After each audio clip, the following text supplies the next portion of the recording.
Joe Sun. That's good morning in Cantonese. And the way you say how are you is Nei Ho. Nei Ho, that means are you good? And then the reply usually is Ho Ho, he's good. Okay, let's get going. San Francisco actually started in the 1830s. Back then there was maybe 200 people in the whole town of the city of San Francisco. But it all changed in 1848 when the gold rush frenzy started. Mr. Sam Brannan, who we have a street name after, was a Mormon from Utah who brought over 200 people here. Why they moved here, I don't know. But he bragged that he found gold. He marched up and down the square with a bag of gold. And that started the gold rush frenzy in San Francisco. Thousands came. And back then there was only a handful of Chinese. But from that handful of Chinese, word got back to China that California was Gold Mountain, or we call it Gamsan.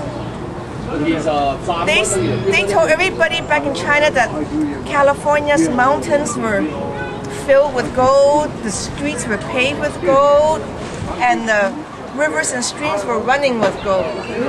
And from that handful of Chinese came the biggest migration of the Cantonese people to California. Cantonese people live in southern China by the Pearl River. It's about 100 miles north of Hong Kong. And this is why everybody here speaks Cantonese. Okay? So they came by the thousands, and you know they ventured out to Eureka, to Colorado, to Fiddletown, you name it, all over California. And these are men who were young, energetic, could not speak English. They wore black pajamas. They all had a queue down the back, because back then you had to wear a queue because of the Manchu dynasty. But they ventured here, just like your ancestors who came here from wherever to look for wealth. But they weren't treated very good in all these little towns. So they came back here to look for work, and they provided a lot of services to gold miners. The first Chinese laundry started a block from here, Washington and Grant. They were cooks, as you know, they cooked good food. They opened restaurants. They were houseboys for white households. They were excellent at fishing because it came from the Pearl River area. And this is why, you know, the Chinese, you know, you'll see it later on. We try a lot of our seafood, dry shrimp, dry abalone, dry fin cucumber, and they were excellent at agriculture. Well, 1848 was when everybody came, 1860s. By 1882, there was a lot of discrimination against the Chinese people. Now, they passed the Chinese Exclusion Act, excluding all laborers from coming over for 10 years. 10 years.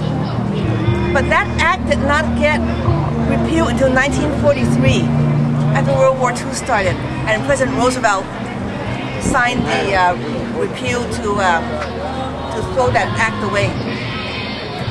Okay, 1906 we had the earthquake. The earthquake destroyed all the records in San Francisco, all the official records. But remember, we still had the Chinese Exclusion Act. So, the Chinese were very clever. Let's say Mr. Chan could not bring anybody over, but he claims to be a citizen. If you were a citizen, your children were citizens. So Mr. Chan goes back to China. After a while, he produces maybe 6 birth certificates. He really only has 2 sons. The other 4 are given to relatives, neighbors, family members, whoever can kind of match the birth date or be close to that, the statistics in that certificate. They come over as Mr. Chan's son. They cannot use their own family name. They are Mr. Chan's son. This is how the Chinese came over for many, many years. This is called the Paper Son Trail. They come over as a paper son. This went on until the late 40s. When an immigrant family comes over, they can't afford first and last month's rent in San Francisco. What is that about? 3,000 total? 1,000 a month? for rent at least. They can't afford first and last month's rent.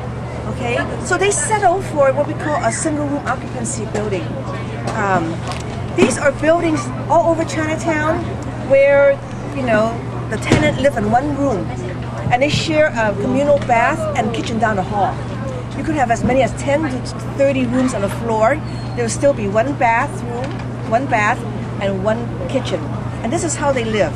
So this is why you see so many the senior citizens here chatting and reading the paper and talking to their friends, because they live like this. And this is what we call the living room of Chinatown. This is their living room. They don't have a living room where they are. But this is where they come daily to catch up on what's going on. Before 1900, Chinatown had its own telephone exchange in Chinatown for the citizens. So what they had operators who spoke English and spoke several different versions of the Cantonese dialect. But the way it worked was, you know, they would ring up and then they would ask for Mr. Wong. Which Mr. Wong? The one on Washington Street. The one who's a baker or whoever. Okay, they refused to use a number, a sign, or whatever they were assigned. They thought it was rude to refer to somebody by a phone number or a number. So the operators knew who was who, and probably knew all the dirty laundry and everything. They actually wanted to use women operators in 1900, but, quote, they were too expensive to purchase. So even back then, women still had a boundary to pay back, okay? They thought that women had a better temperament and were more patient than men operators. After 1906, things eased up and they used women operators. By 1933, they had 21 operators, like I said, who spoke English and several versions of the Chinese dialect to service over 30,000 people in the community. But this is how the directory is set up. This is a 1942 directory. Can I take a picture of it? And this is my father's. Okay, this is what we use in Chinatown. It's organized by street name and the residents, the businesses and the residents who live in Chinatown.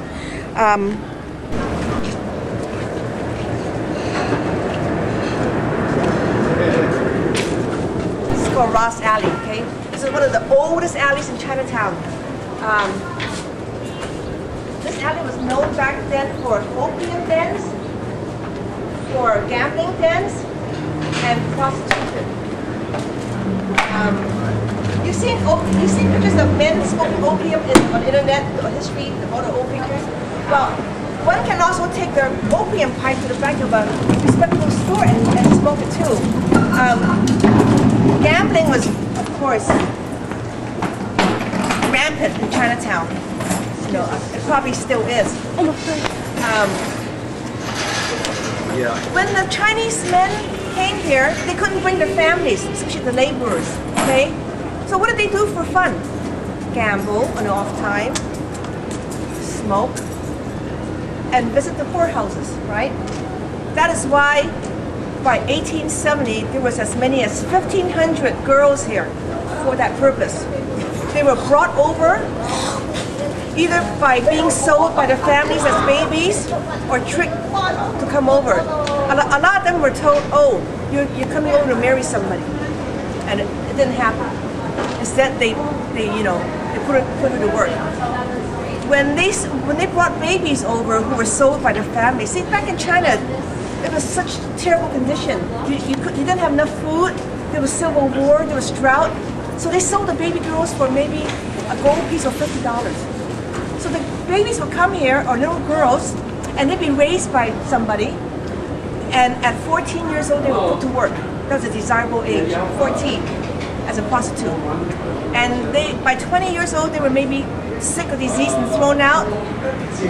But in Chinatown, near Chinatown, we had two wonderful missionary homes that helped these girls. Okay, so this is what a lot of activities that happen in Ross Alley.